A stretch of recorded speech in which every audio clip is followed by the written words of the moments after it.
2021. Apapun perdebatan di luar, ya kita juga perlu mengapresiasi. Inilah hasil yang telah dilakukan oleh penyelidik Polda Jabar di bawah Pak Dir bersama tim yang ada di gedung ini. Pak Dir, mungkin kita ini surprise ya, misalnya ini kasus yang hebat dan ini bisa terungkap. Kira-kira bagaimana Pak Dir mengungkap ini? Dari kemarin kan sudah dijelaskan, mungkin kira-kira.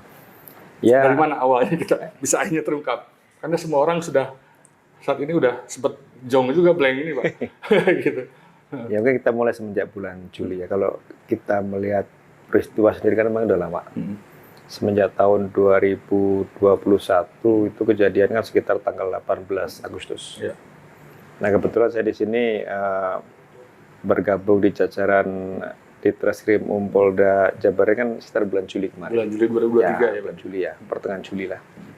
Nah mungkin dari beberapa tunggaan perkara yang ada di sini coba kita gali kembali, termasuk salah satu diantaranya ya kasus Subang ini kan memang dulu cukup ramai.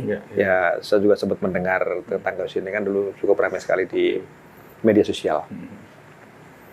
Nah dari data-data yang sudah ada yang pernah dilakukan penyidik dalam rangka penyidikan dari awal sampai dengan saya mulai kasus ini kembali, artinya kita mulai lagi mengintensifkan kerja penyidikan, baik itu tim lapangan maupun tim penyidik. Nah kebetulan saya juga membentuk tim baru terkait dengan untuk penyelidikan lapangan, kita bentuk tim ya. Yaitu kita intensifkan penyelidikan, kemudian surveillance juga mencari saksi-saksi tambahan yang itu mungkin bisa kita jadikan bahan dalam rangka penyidikannya. Kemudian penyidik sendiri juga kita optimalkan lagi, kita kerja lagi, artinya tim lapangan mencari informasi, kemudian juga dari tim penyidik juga melakukan pemeriksaan secara intensif, baik itu kepada Yosep, Danu, kemudian Mimin, Arigi, Abi, termasuk Yoris juga kita lakukan pemeriksaan secara intensif di sini. Dan setiap minggu itu kita periksa mereka, kita interogasi lagi mereka.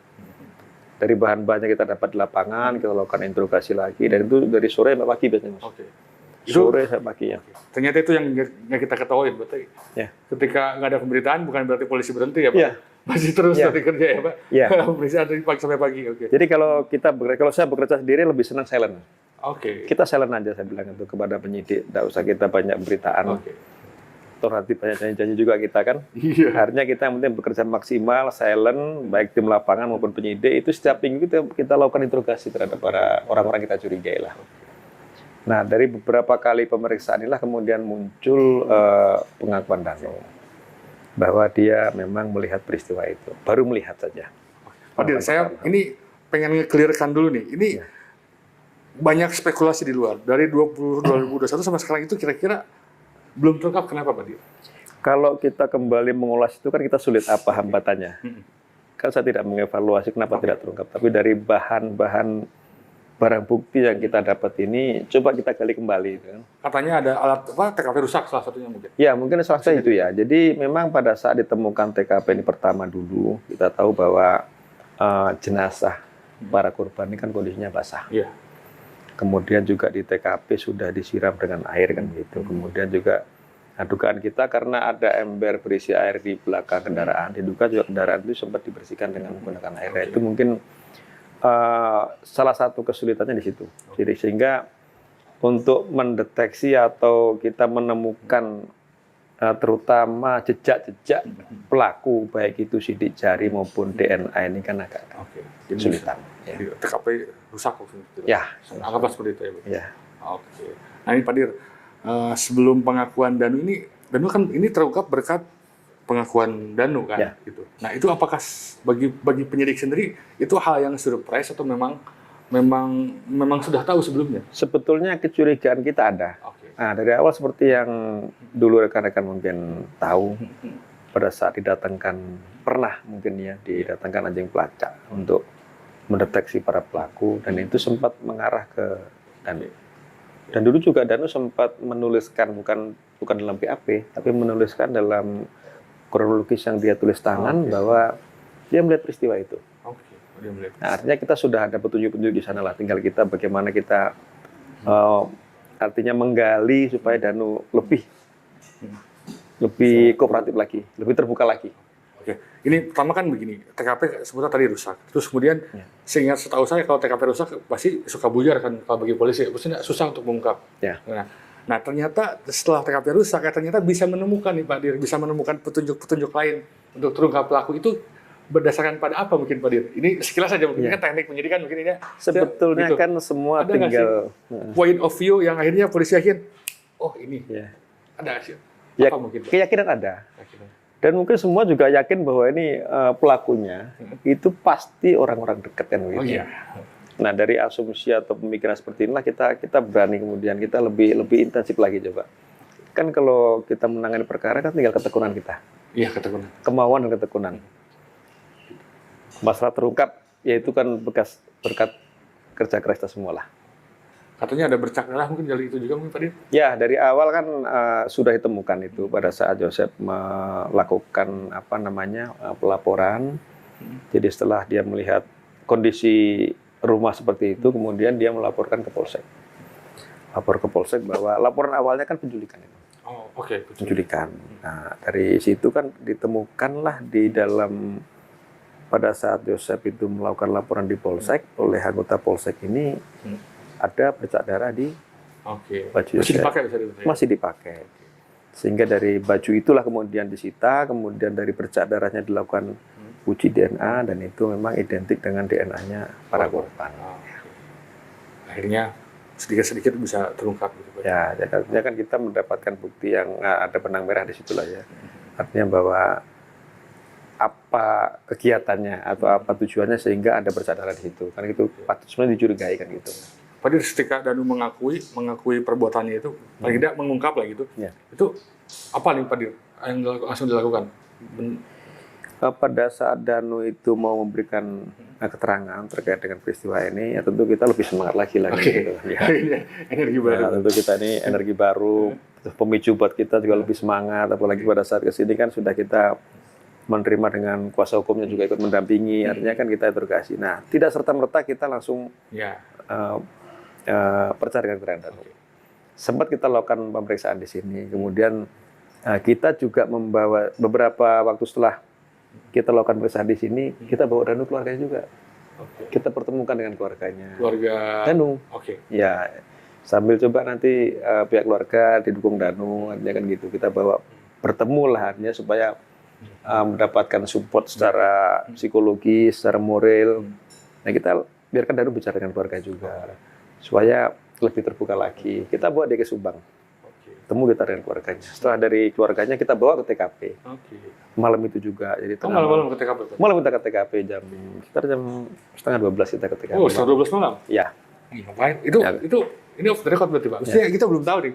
Apa? Ya setengah 12 malam ke TKP berarti ya. Setengah 12 malam kita ke TKP dengan Danu. Nggak banyak tim kayak kemarin kan? Nggak banyak tim kecil. Nggak, tim kecil saja.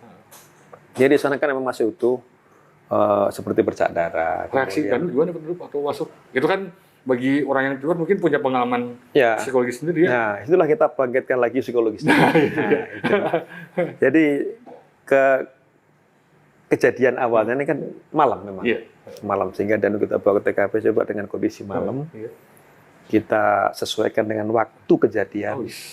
Seperti apa dia ininya kan reaksinya kan pasti akan berbeda lah ketika kita membawa dia siang hari dengan malam hari. Jadi kira-kira kejadian ya mungkin antara jam 12-an hasil otopsi kan meninggalnya sekitar antara mungkin jam 11 sampai jam 4 pagi. Dan kita masuk tuh bareng? Masuk bareng ke Danu. Itu bereaksi berarti? Ya, jadi kan itu memang di kamar Amel juga kan masih bercak darah di kasur masih utuh. Kemudian bercak darah di dinding masih utuh sampai sekarang. Itu Danu reaksinya nangis atau emang? Dia sempat bengong. Kemudian dia ada reaksi yang berbeda lah ya? Ya, ada reaksi berbeda dari raut mukanya lah gitu. Ya, berarti barang masuk gitu strateginya. Ya, jadi setelah keluarganya kita bawa ke TKP, kita coba seperti apa peristiwanya coba diceritakan kan gitu kan. Dan mungkin setelah pengakuan Danu mungkin dicocokkan dengan alat bukti yang lain mungkin Pak Dir ya. Nah, itu kemudian. Malam itu dulu. Nah, malam itu juga kita ketemu barang bukti yang digunakan Danu kebetulan di situ kan setelah dia menjelaskan dengan sedikit dia praktek lah kata di situ seperti apa peristiwanya. Nah, terakhir ditanya Danu, coba Danu waktu kamu bersihkan darah, itu menggunakan apa? Saya tanya. Ember biru Pak, kan gitu kan. Nah, ember biru yang malah kebetulan ada di samping saya itu, malam di dapur itu kan. Ada berarti di situ? Ada Nggak masih, berubah? malam itu masih. Oke. Ya saya tunjukkan apakah yang ini. Oh, benar, berarti kan 2 tahun barang bukti masih di Itu situ. situ makanya Pak? Masih di situ. Masih di situ? Masih. Loh. Oke Pak. Ya. Udah 2 tahun itu? Iya.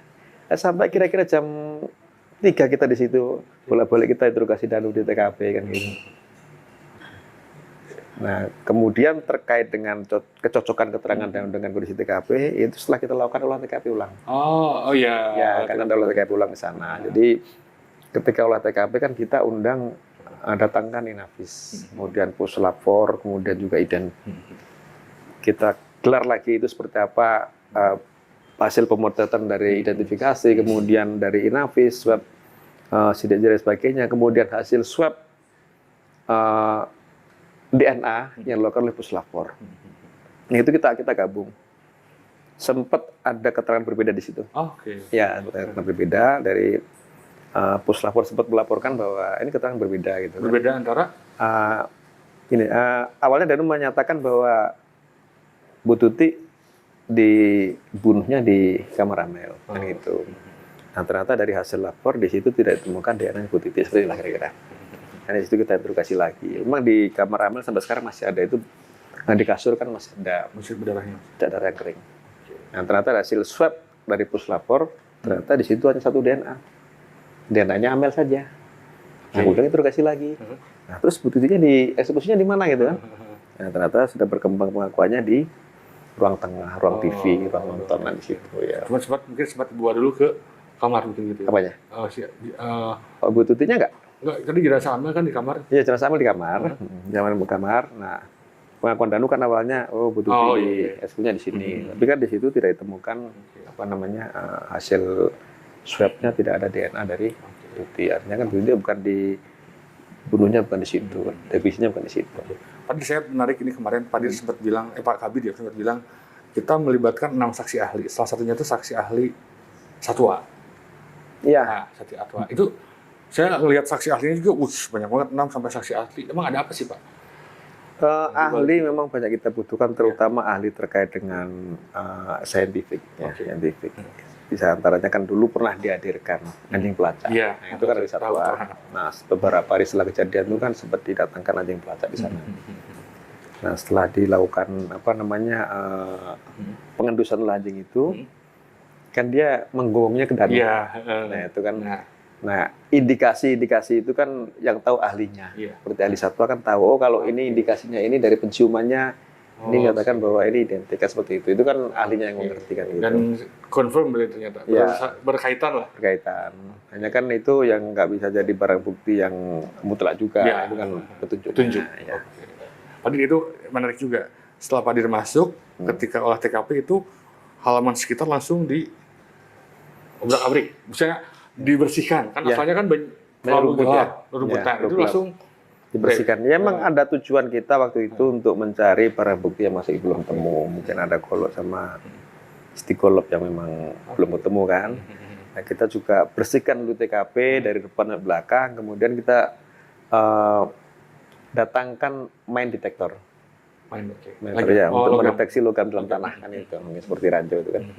Nah, kita datangkan situ untuk melakukan deteksi di belakang rumah itu dari halaman depan sampai dengan belakang kita sisir ulang.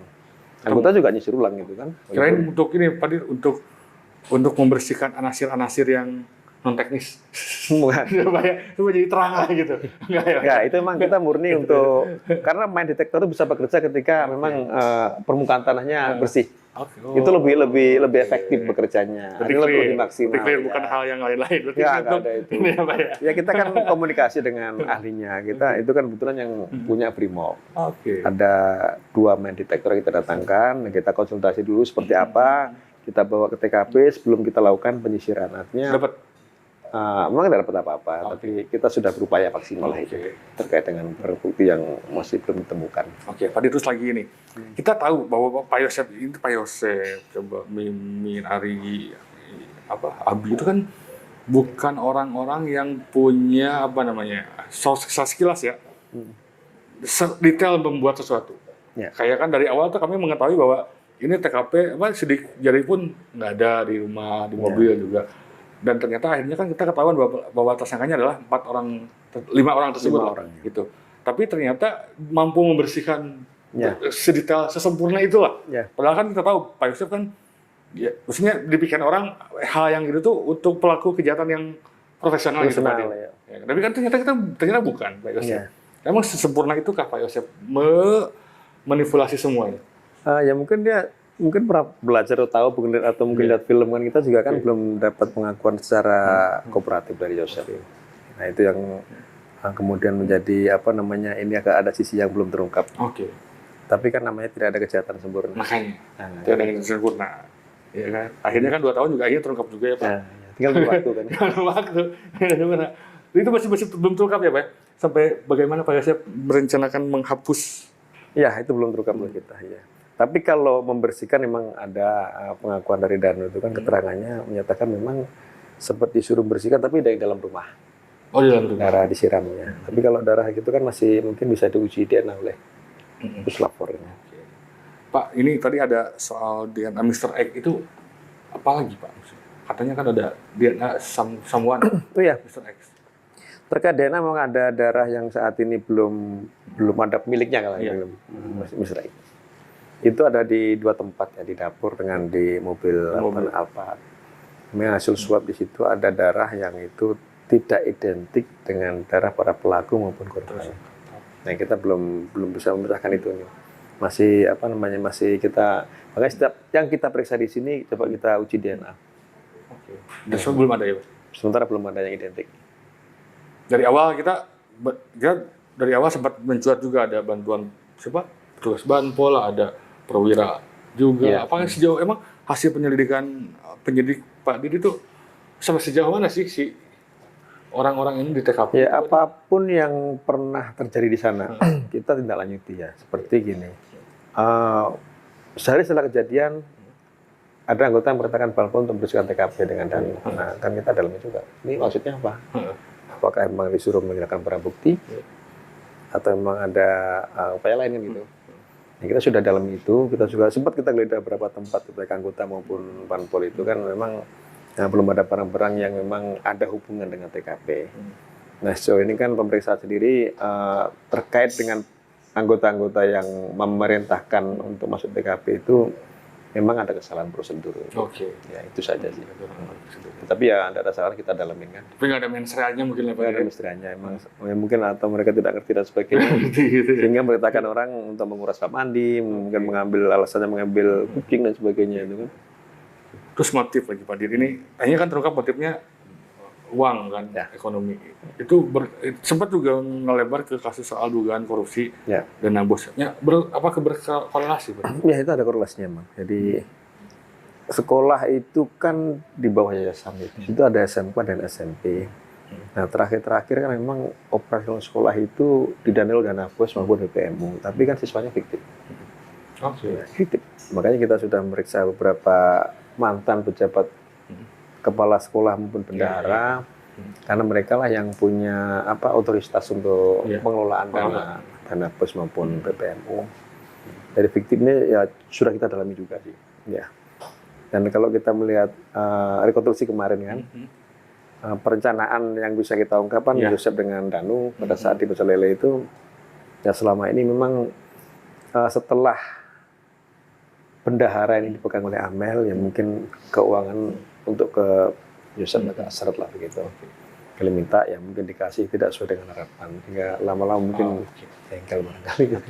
Oh iya tadi saya melewat Pak Dir. Ini soal alat bukti yang digunakan oleh Yosef untuk menganiaya korban. Itu sempat jadi perdebatan soal golok dan ini. Kan saya sempat mewawancarai Pak Rohman, kan itu peristiwanya 2 tahun yang lalu. Kalau golok dibuang kan ke tanah kemungkinannya bisa hilang ataupun kalau ketemu berubah alat buktinya, kalau pergi ke sungai ya bagaimanapun ya faktor alam. Nah, itu bagaimana nanti penyidik untuk itu Pak Dir? Kalau barang bukti terkait dengan alat yang digunakan itu kita masukkan dalam daftar pencarian barang. Nah terhadap alat ini kan memang kita sudah ada kecurigaan dari awal. Satu, saya sempat komunikasi atau konsultasi dengan 2 dokter yang melakukan otopsi. Dokter Fahmi dengan yang dari mana? Dokter Asti ya. Saya undang ke sini untuk saya konsultasi. Nah, tipe perlukaan yang kita lihat. Kalau penyebab kematian sudah jelaskan itu akibat kerusakan jaringan otak. Nah, tipe perlukaan ini yang coba saya gali dari para dokter ini.